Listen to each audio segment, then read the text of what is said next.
Welcome back, dear viewers, to our nutrition segment of the show. After hearing our guest today talk about the signs, symptoms, and treatment of diabetes, in today's nutrition segment, we will discuss 5 main food items that contain carbohydrates that increase our blood glucose levels, especially for people living with type 1 diabetes. And in addition to that, we're also going to have a quick sneak peek into the methods of carb counting. To give us more insight into today's nutrition segment, with me in the studio is the amazing dietitian Najeeba Matrouk from the Smile Diabetes Institute. Najeeba has been working with diabetes patients for many years, in addition to being one of my closest friends and neighbors while studying in the United States, where she majored in food science and dietetics. Welcome, dietitian Najeeba Matrouk. We're so glad to have you with us today. Thank you so much for the amazing introduction, and I'm really happy to be here, and it's a pleasure to be in this show. We're so glad to have you here. So, dietitian Najeeba, would you agree with me? Patients with diabetes should know what foods contain carbohydrates. Yes, absolutely. People with type 1 diabetes especially, knowing the foods that contains carbohydrates is really important, especially when calculating insulin. So they would know how much they're taking insulin per meal or snacks. Okay, so let's start with the food that increase the blood glucose level the fastest, which are the simple sugars, such as honey, pure sugar, jam, sugar-sweetened beverages, juices. These items are quickly absorbed in the bloodstream, which raises the blood sugar so fast, so quick, that could cause what is known as hyperglycemia. Is that correct? Yes. So hyperglycemia is the term for high blood sugar. So we usually use the simple sugars to treat hypoglycemia, which is the term. Exactly. So it's the term means low blood sugar levels. So when a patient experiences low blood sugar hypoglycemia episode, we would usually recommend giving them 15 grams of simple sugars, so such as juice or even like a tablespoon of honey to get the sugar to its normal range. Indeed, in addition to grains, which is basically anything that contains flour or sugar, counts as carbs, such as bread, rice, pasta, and any snacks and desserts such as donuts, cakes, you name it. All these desserts, they do count as carbs.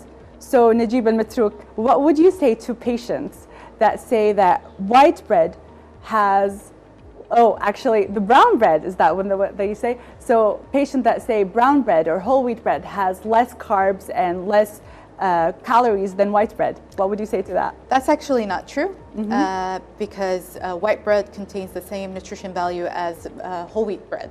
The only difference is the fiber content. So whole wheat bread would contain more fiber, so it slows the digestion of sugar in the bloodstream. So it's better for improving your blood sugar, actually.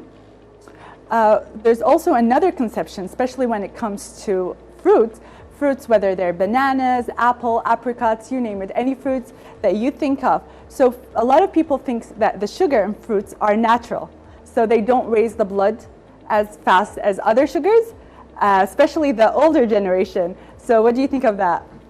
That's actually another common misconception. So fruits, they do contain some type of fiber, but at the same time, they do raise blood sugar really high. So for example, I have my older generation patients, they would consume a lot of dates, especially during the season. So from July till early September, they would consume lots and lots of dates. They wouldn't even count how much they're consuming, which leads to hyperglycemia, which is very, very dangerous, high blood sugar levels. Yes, and there's also something important to note, that the way that we consume the fruit, whether taking it as a whole or taking it like in a juice form, it makes a difference in the absorption. Absolutely. So when you consume the fruit whole, you would take the fiber, and you would benefit more than just drinking the juice, because when you're juicing the fruit, you're actually extracting the fiber, which is the most important and vital element in the fruit. And in addition to that, you're actually concentrating the amount of sugar, because you're not juicing only one fruit. You're actually juicing 3 to 4 fruits. Fruits, yeah. That definitely makes sense. Likewise is starchy vegetables, such as you could see in front of you, such as pumpkin, peas, corn, potatoes, whether it's sweet potato or regular potato, they all count as carbs. So basically when we compare these starchy vegetables to non-starchy vegetables, such as cucumbers and leafy vegetables, do they really make a difference in the carbohydrates? Yes, they do. So starchy vegetables, from its name, starch. So starch is a type of carbohydrates. So it does convert into sugar eventually in the bloodstream. So you need to count those, even though they are very healthy for you. You need to keep in mind the amount of carbs in them, so you can take the right amount of insulin to balance your blood sugar. Yes, and finally is dairy products such as milk and yogurt and lebanon. For dairy products, it gets to be a little tricky because automatically people think dairy products as protein. However, these dairy products contain lactose, which is a type of sugar, which counts as carbs. Yet, and most interestingly, cheeses, all types of cheeses, whether it's string cheese, sliced cheese, cream cheese, you name it, in addition to lebanon and butter, do not count and do not raise our blood sugars. Why is that? That's a tricky one, but it's mostly and most importantly goes back to the processing process of how they make it and the fermenting of the cheese. So as cheese ages, the healthy bacteria consume the sugars inside of it, causing them to have limited to zero carbs. That's why dairy products, yogurt and lebanon and milk are the ones that count towards our carbs. That's true, and they contain natural form of sugar, as you said, which is the lactose. Yes. So we assume that dairy foods, they don't contain carbohydrates, since they don't really taste sweet. But there's an addition to the information you mentioned. Yes, share with us. So dairy products are actually they contain fat, protein, and carbohydrates. Exactly. Unless you get them skimmed milk, which is removing the fats from the milk. Yes. So this is very valuable information. And now that we know and have a better understanding of what foods contain carbohydrates and what food items raises our blood sugars, patients living with type 1 diabetes should not cut these items out of their diet. However, most importantly, they need to learn how to carb count.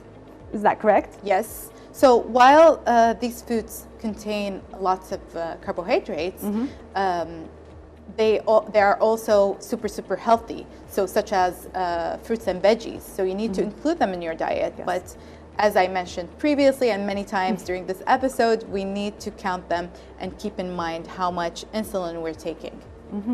So as you mentioned, and we both know that there's different types and methods of carb counting. So could you walk us through it very briefly? Exactly. So I'm just going to mention 4 different ways to carb count. There are so many ways, but these are the main ways to carb count. So the first is using the food app. So as you can see in the screen, one of the food apps that we usually use is this. So it shows you the nutrition facts of different dishes. So for example, this is chicken and rice with different serving sizes, and it shows you the calories, the carbs, the protein and fat, but our main focus actually is carbohydrates content in each servings. And nice as you can visuals. see, and it's a visual app, and you can it comes in handy because you can use it at any time when you are in a restaurant or you're visiting someone. Yes, out and about, I guess. Exactly, out and about. So as you can see, the watermelon, the fruits, so different types of dishes, fresh produce or even mixed foods. Yeah. So over here you can see different strawberry servings and the number of carbohydrates in them. That's very interesting and very useful. Yes. What about the second method? So the second method is actually by using the food label. We teach our patients how to read the food label, which is very important in terms of counting carbs. So in this example, we're using the breakfast cereal. As you can see in the screen, it shows that 30 grams of this breakfast cereal in weight, it has 20 grams of total carbohydrates. So the main 2 things that you need to focus on when reading the food label is the serving size And as I mentioned earlier, it's 30 grams. And then you should see how much total carbohydrates is in the serving size. So not to be confused, the breakfast cereal in weight, it's 30 grams, and the total carbohydrates is 20 grams. So now if we're using the scale, which is the third method, so I'm combining two methods into one. So now I'm just gonna open the scale. I'm gonna zero it out. So I have this bowl over here. And now I'm just gonna weigh in the cereal until I hit 30. I mean 30. 30. Yes. So again. So as you can see, I could see 30 in 30 grams, which means the total carbohydrates is 20 grams, or 20 grams. So now if we're going to use the final method, which is using the measuring cups, the best way to do it, because you're not going to weigh the breakfast cereal each time you're having breakfast. So if I'm just going to put this into the measuring cup, which in this case is 1 cup. And I'm sorry, I did spill some. Just a teeny tiny, it's okay. So as you can see, it actually measures 3/4 of a cup. Okay. So it's almost 3/4 of a cup. So each time you're having breakfast, you can see that when you put it in the measuring cup, it would be approximately 3/4 of a cup, which equals 20 grams of total carbohydrates. Okay, so that's very interesting to see. And that's not included the milk. Oh, okay. That's not including the milk, Oh, the milk will be counted separately and measured separately. Exactly. That is so interesting to see that there's different types of methods to count carbs. As you mentioned, there's apps, there is using the nutrition label, which is with time we need to actually learn how to read them. In addition to scales, if you don't have a scale, you could also use some measuring cups. That is so interesting and very helpful for the viewers. Now that we know what foods contain carbohydrates and the methods of counting carbs, people are probably wondering what foods do not have carbohydrates. So as we mentioned previously when we are talking about the different categories of carbohydrates, you mentioned non-starchy vegetables. So that's one thing that's not counted in the carbs. So as an example, bell peppers, leafy vegetables, lettuce, cucumbers, those are not actually counted. And because of the fiber content, of the high fiber content. Yes. Other than that, we wouldn't count proteins and fats. They don't really raise your blood sugar. So that's including meats, different types of seafood. So that would include fish, shrimps, as well as chicken and eggs.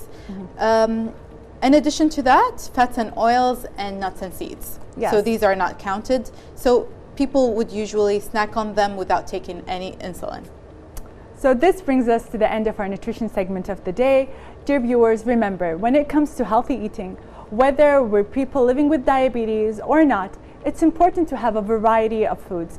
And you need your fruits and vegetables. You also need your proteins and some of those fibers to keep it balanced. So please remember to refer to your health professional or diabetes specialist, especially the dietitian specialist in nutrition, before starting any diets or cutting out any important elements of your diet. So thank you so much, Dietitian Najeeba Matrouk, for being here, for the valuable information and the time that you shared with us today. Thank you again, Dr. Noor, for having me in your show. It's the pleasure for us. Thank you for joining us.